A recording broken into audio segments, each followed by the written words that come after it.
This story is titled, My Golden Child Sister Intentionally Booked Her Wedding on the Same Day as Our Sister's Graduation, so we boycotted the wedding, and it was called off. Now she is begging.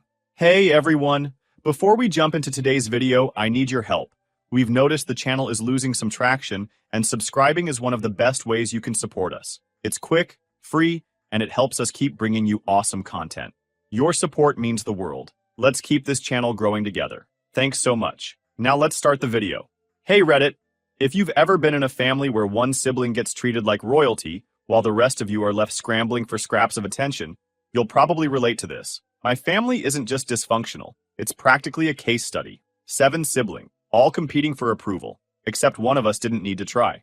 Erin, the golden child. And boy, did she know it.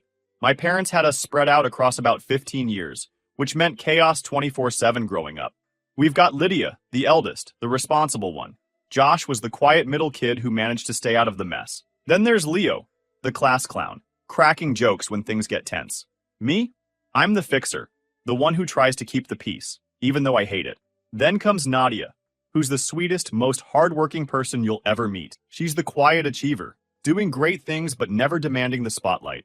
Erin, on the other hand, is the exact opposite. And finally, there was Lexi, the surprise baby, who was just happy to exist in the middle of all the chaos. This dynamic made for some pretty wild moments. But Erin, she took things to another level. Let me tell you how life with a golden child really goes. From the moment Erin was born, she was special. Or at least that's what Mom said. She came early, tiny, and fragile, and Mom never let us forget it. Anytime Erin threw a tantrum, demanded something ridiculous, or cried because she wasn't getting her way, or threw a fit at the dinner table, she's just sensitive. If she wanted something that belonged to someone else, she's fragile. Just let her have it. By the time she hit her teens, Erin knew exactly how to weaponize that golden child status. Growing up with Erin wasn't just annoying, it was exhausting. Everything had to revolve around her, or there'd be hell to pay. Mom and Dad didn't just enable her, they practically handed her the reins to the family. I remember one time when we were kids, and Nadia worked for weeks on a science fair project. She built this intricate solar system model with lights that actually turned on. It was amazing. But on the day of the fair, Erin threw a tantrum because she wasn't getting enough attention. She told Mom she felt left out and unloved because nobody was looking at her. So what did Mom do? She drove to the store, bought Erin her own trophy, and gave it to her in the middle of Nadia's presentation. It's for being such a supportive sister, Mom said, while Erin smirked like she'd won an Oscar. Nadia didn't say a word, but later that night, I found her crying in her room. That's how it always was. Erin bulldozing her way to the spotlight, and the rest of us cleaning up the emotional mess. Things didn't improve as we got older. If anything, Erin's entitlement got worse. By the time we were adults, she expected everyone to drop everything whenever she needed something. She once called me in the middle of the night because she wanted help putting together IKEA furniture for her apartment. When I told her it could wait until the morning, she guilt-tripped me about how she'd never ask for anything. Total lie. I caved, of course, because that's what we all did. Bend over backward for Erin while she took and took. The first big family showdown happened at Lydia's wedding. Lydia is the oldest and the most low-key person in our family. When Lydia got married, it should have been all about her, right? Wrong. Erin made damn sure to hijack the day. She stood up during the reception, the freaking reception, and announced her engagement. No heads up, no discussion, nothing. She just clinked her glass and said, "This is the last time I'll ever be a bridesmaid because next time I'll be the bride." Everyone clapped because what else do you do? But Lydia's face fell. She smiled through it, but you could tell it hurt. Erin, of course, basked in the attention like she'd just cured cancer. Later, I confronted Erin about it. "Couldn't you have waited to announce that?" I asked. Erin shrugged. "It's not a big deal. People were happy for me. Besides, Lydia didn't seem to mind." Yeah, she did. That wasn't the first time either. When Nadia turned 18, she wanted a small family party. Nothing crazy. But guess what? Erin scheduled her engagement party on the same day. Her excuse? The venue was only available that weekend. Total crap. She didn't even bother to ask Nadia if it was okay. Nadia's birthday became an afterthought, like an extra side dish no one ordered. And Erin? She didn't apologize. She barely even acknowledged it. And the worst part? Mom and Dad enabled her. Anytime one of us called Erin out, Mom would jump in with, "She didn't mean it that way," or, "You know Erin, she's just passionate." Passionate? No, she was selfish. But we couldn't say that without getting lectured about being too hard on her, or not understanding how much she's been through.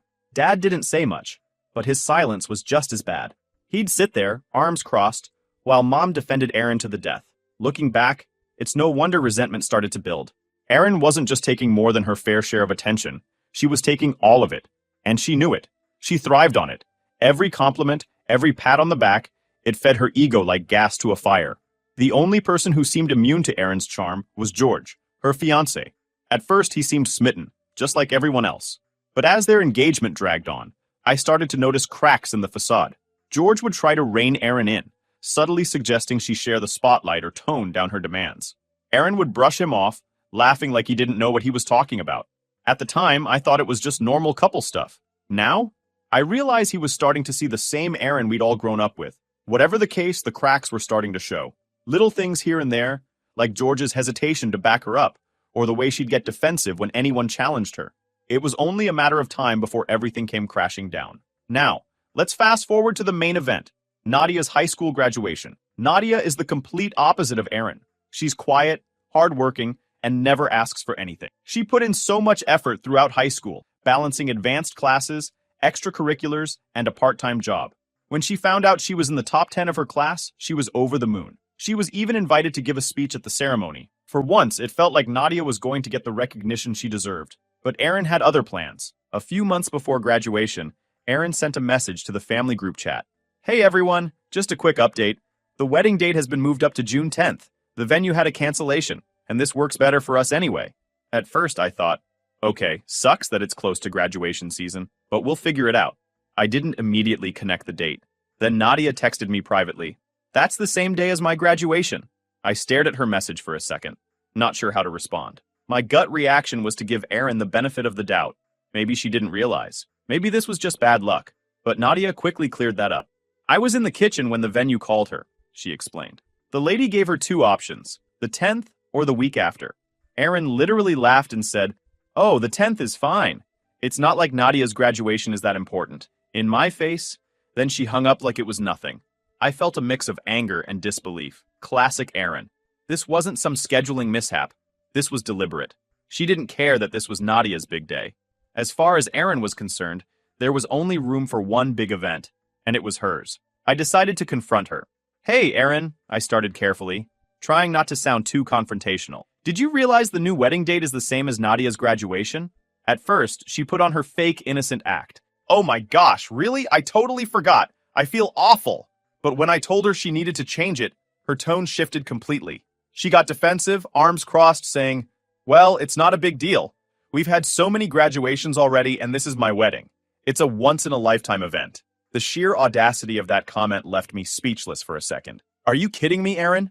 This is Nadia's only high school graduation. She's been looking forward to this for years, and you're just dismissing it like it's nothing? She rolled her eyes and smirked, as if she'd already decided the conversation was over. The invites are already printed. There's nothing I can do. But the thing is, there was plenty she could have done. Her fiancé, George, had actually suggested they choose the week after. He even said, "It'd be nice to have the whole family together for the wedding. We can wait another week." But Erin wasn't having it. When George found out about the overlap and how it was affecting Nobody the really family, cares about some he high looked school visibly graduation. uncomfortable. He pulled me aside during a family dinner and quietly asked, "Is it really that big of a deal? I mean, wouldn't most of the family want to go to her graduation?" I explained to him how much this meant to Nadia, and how Erin had been pulling stunts like this for years. George sighed and shook his head. I suggested we change it. She shot me down. I could see the cracks forming in their relationship, but at that point, I wasn't sure how deep they ran.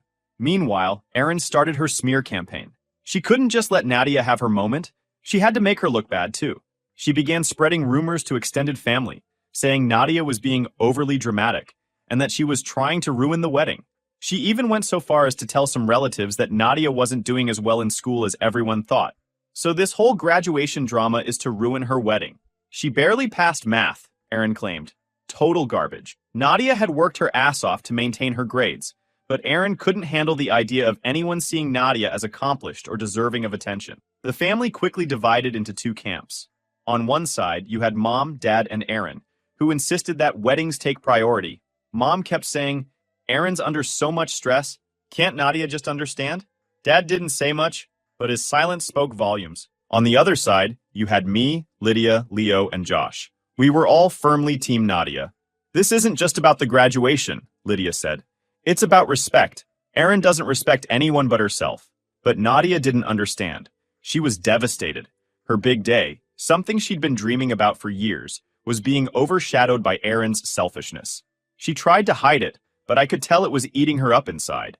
She barely spoke at family gatherings, and when she did, she was quieter than usual. Erin, meanwhile, carried on as if nothing was wrong, happily chatting about flower arrangements and bridesmaid dresses, while Nadia sat silently in the background. That's when I decided enough was enough.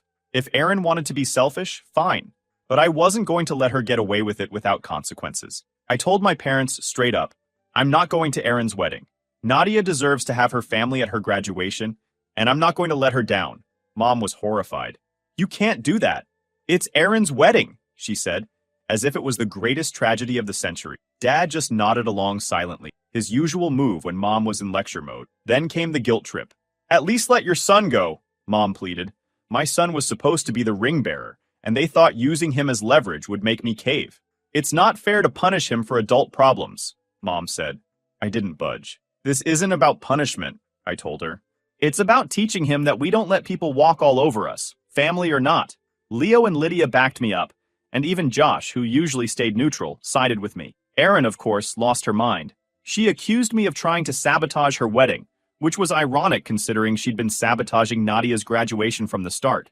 Mom kept trying to mediate, but it was clear whose side she was really on. Meanwhile, Erin's wedding was going forward without me, Leo, Lydia, or Josh. And while I didn't know it yet, things at the wedding weren't going as smoothly as Erin had hoped. George was starting to see the real Erin, and let's just say, the cracks were turning into full-blown fractures. The weeks leading up to June 10th were a mess. Erin wasn't just furious. She was in full-on damage control mode, calling and texting anyone who dared to side with Nadia. She spun the story to make herself the victim. Let me set the stage. Erin had made it painfully clear that her wedding was the main event, and anything that clashed with it, like, I don't know, her sister's graduation, was just a minor inconvenience to her. She had her timeline, her vision, and her ego, and none of them included compromise. But George? He wasn't exactly on board with all of this. It started with small disagreements. George had suggested they use the week after Nadia's graduation as the new wedding date. It makes sense, he told her during a family dinner one night. Your whole family can come, and we won't have to worry about anyone missing out. Erin brushed him off, barely looking up from her phone. They'll all come to the wedding, she said, with that smug confidence she always carried. And if they don't? If they actually choose her stupid graduation over my wedding, then they're clearly not my family. That just proves they don't like me. George froze, his brow furrowing. What are you talking about? They're your family, Erin. They love you. Choosing to support Nadia doesn't mean they don't care about you. Erin scoffed, shaking her head as if he just didn't get it. No, George. If they really cared about me, they wouldn't even think twice. My wedding should come first. If they don't show up, they're basically saying I don't matter to them. And I don't need people like that in my life. George didn't say anything, just stared like he was seeing her for the first time. Erin, that's not how family works. You can't just write people off because they don't do exactly what you want. But Erin didn't back down.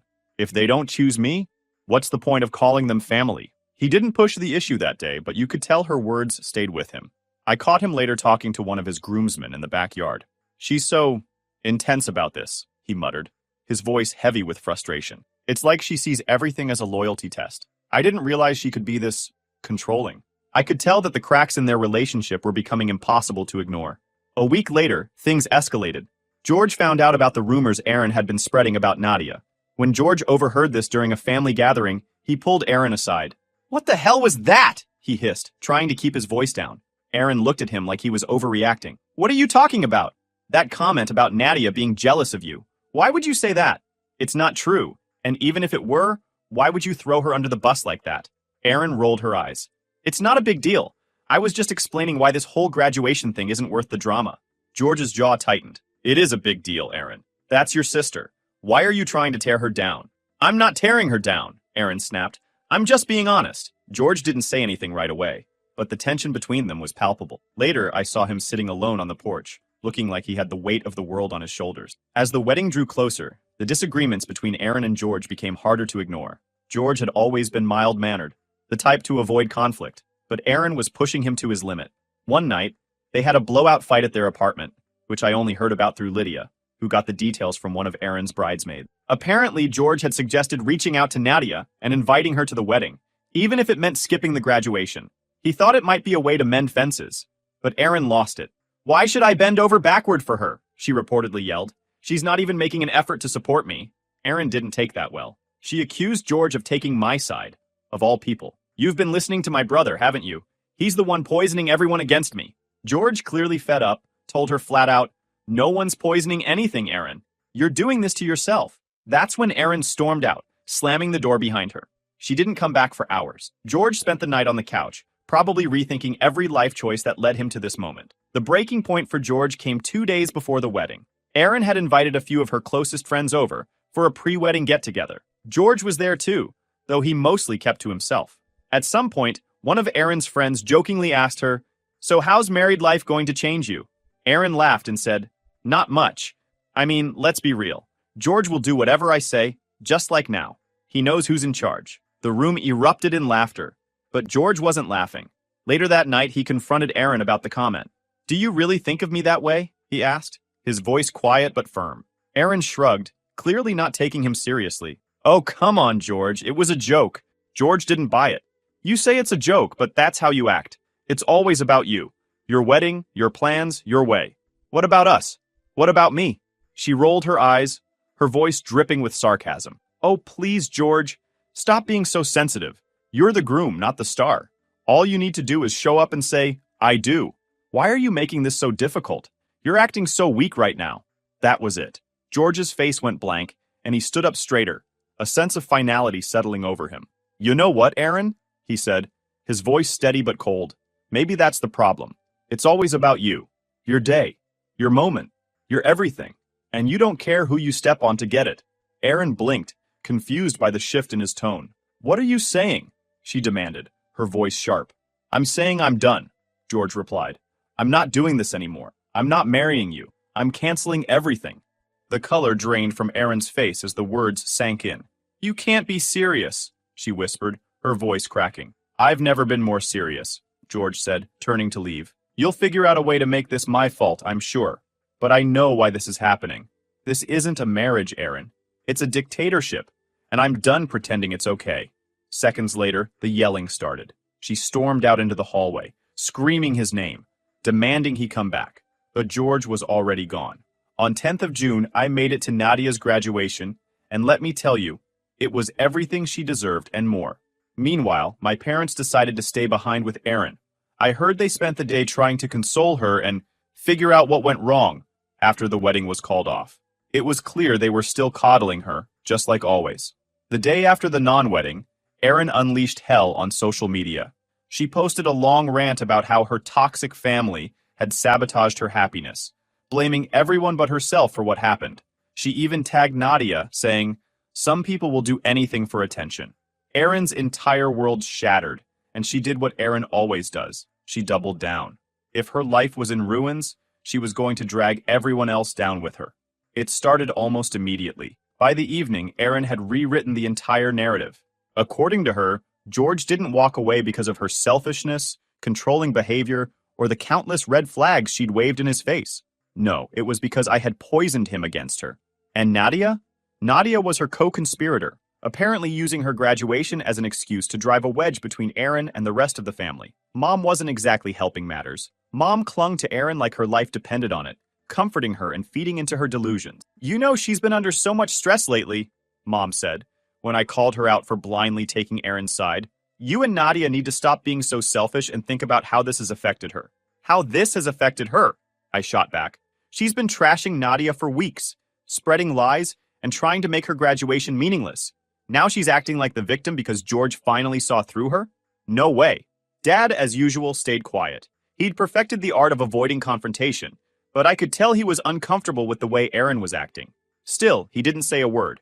It was like watching someone sit on the sidelines while the house burns down. A few days after the canceled wedding, Nadia's graduation party was in full swing. Despite everything, she was glowing, and her eyes shimmered like she was holding back tears. But Aaron couldn't let that happen. About an hour into the party, one of Nadia's friends pulled me aside. "Hey," she said, looking uncomfortable. "I think you should know. Erin's been posting stuff online about Nadia. I felt my stomach drop. What kind of stuff? The girl hesitated, then showed me her phone.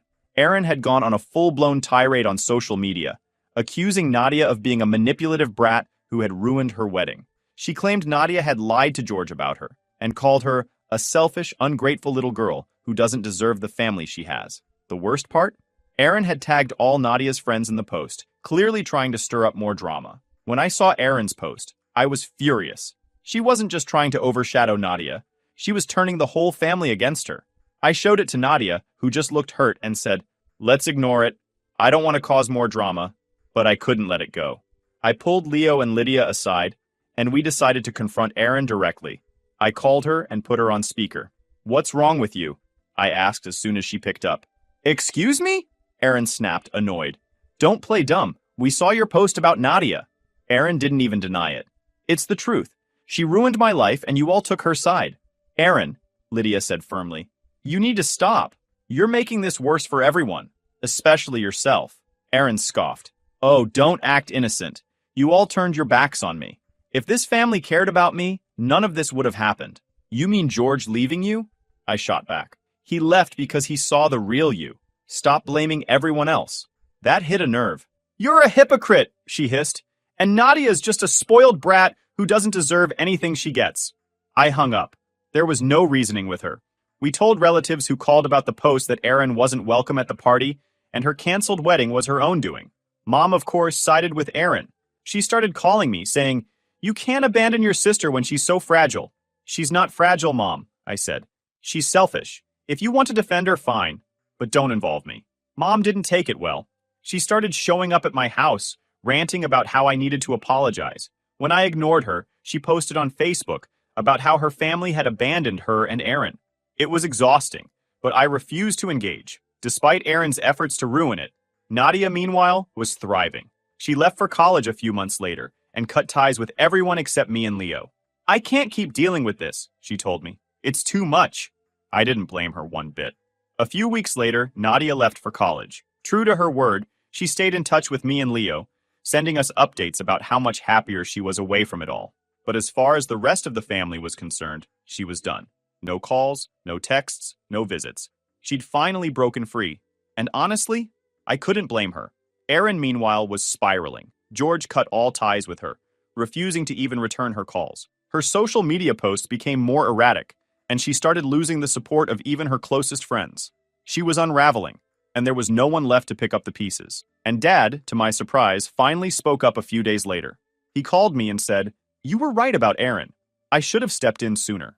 It wasn't a full apology, but it was the closest he'd come to admitting his role in enabling her behavior. He even started making an effort to connect with Nadia, taking her out for lunch and asking about her plans for college. So that's where we are now. I'll keep you updated if anything changes. Update. My dad moved out, and Mom is still defending Erin. Hey Reddit. It's been a wild ride since my last post, so here's an update for those still invested in the chaos that is my family. If you've been following, you know the drama with my golden child sister Erin, who managed to implode her wedding and shift the blame to me and my sister Nadia. Well, now the fallout is in full swing, and things have taken a turn I didn't see coming. First, let's talk about my dad. Quiet, passive, go-with-the-flow dad finally hit his breaking point. After years of standing by while my mom bent over backward to defend Erin's selfishness, he decided he'd had enough. He moved out last week and is staying with my older sister Lydia for now. I asked him why he finally left, and he just sighed and said, "Your mother's refusal to see the truth. It's too much. I can't do it anymore." I have to admit, I respect him for it. It's been years of him silently sitting through Erin's antics while Mom made excuse after excuse for her.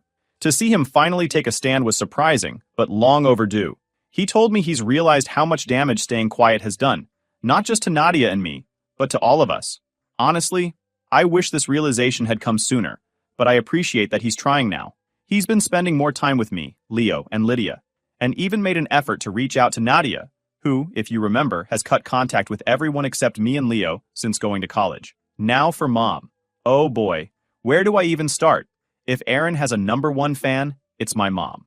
According to her, we're the problem. Not Erin, who drove her fiancé away and tried to ruin her sister's graduation, but us, the ungrateful children who don't support family. At one point, She even showed up at my house unannounced to talk. By talk, I mean she stood in my living room, ranting about how I've abandoned Aaron and how I'm turning dad against the family. Do you see what you've done? She said, practically shouting.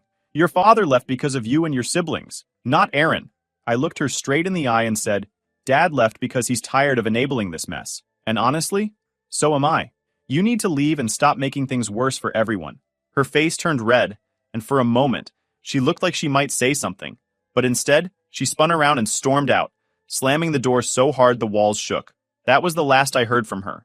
No calls, no texts, not even her usual passive-aggressive posts online. That was a relief. As for Erin, I wouldn't know much more than that because I've completely cut her off. I blocked her on everything. Social media, calls, texts, the works. I don't need her toxic energy anywhere near my life. It feels freeing, like closing a door that should have been shut a long time ago. And as far as I'm concerned, whatever drama she's stirring up now is no longer my problem. Meanwhile, Dad is settling in at Lydia's. He's been helping her with some house projects, and even talked about going to therapy, which honestly blew my mind. For a guy who's been so passive his whole life, it's like he's finally waking up. So, that's where things stand. What do you think? Would you have handled it the same way? Let me know, and I'll keep you updated if Aaron pulls another stunt.